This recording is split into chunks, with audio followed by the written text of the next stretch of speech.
qu'ils puissent en fait comprendre les nouvelles technologies et vendre les nouveaux services et produits liés à ces nouvelles technologies.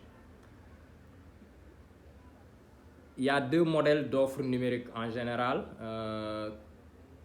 qui concurrencent l'offre des banques, donc que les banques doivent adapter, que les banques doivent épouser. Donc la première, c'est l'offre complémentaire. L'offre complémentaire permet de fidéliser la clientèle existante. En fait, c'est des offres qui facilitent l'utilisation et la consommation des services classiques. Sur ce, on peut donner par exemple l'exemple de la banque en ligne.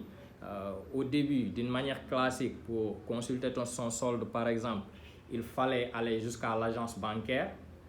Maintenant, si on parvient à mettre en place le web banking et donner l'opportunité, la possibilité au client de consulter son compte chez lui, donc on va le fidéliser. C'est une offre complémentaire, ce n'est pas un nouveau produit à vrai dire, mais on utilise la technologie pour rendre un produit classique existant plus attrayant, plus à la mode, comme le fait par exemple les nouveaux entrants. Par exemple, avec le mobile money par exemple, c'est du temps réel. Vous pouvez consulter votre solde à partir de votre portable à temps réel. Proposé par les banques aux clients existants. C'est toujours pour les faciliter la vie. L'autre offre, c'est l'offre de substitution. Maintenant, il y a des gens qui étaient laissés en rade, qui ne pouvaient pas avoir de compte bancaire ni consommer les produits et les services bancaires. Donc, ces gens-là, il faut les conquérir. Ou bien, s'ils étaient là et peinaient à consommer ces produits et ils sont laissés parce que ce n'était pas adapté, il faut les reconquérir avec une offre plus adaptée. Donc, ces offres sont des offres de substitution alternatives aux besoins non couverts par les offres classiques. Par exemple, si détenir un compte courant s'avère trop cher pour quelqu'un, donc la banque va offrir un compte de mobile money.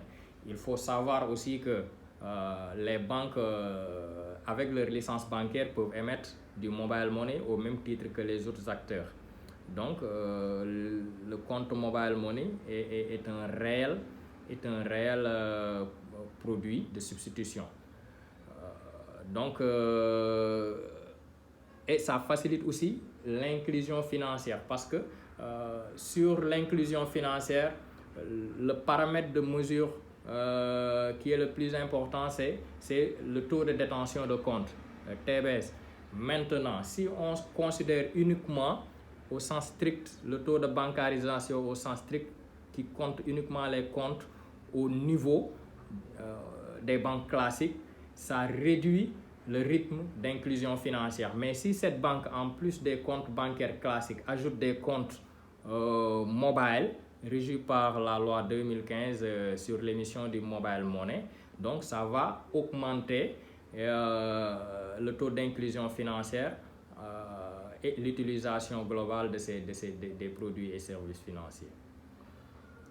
Par exemple, en guise d'exemple, ces offres de services complémentaires, vous voyez, il y a quelques, comme je l'ai dit, la banque en ligne qui donne une autonomie aux clients et du domaine virement bancaire aussi, la banque en ligne permet de faire des transactions, ce qu'on appelle en self-service et en temps réel.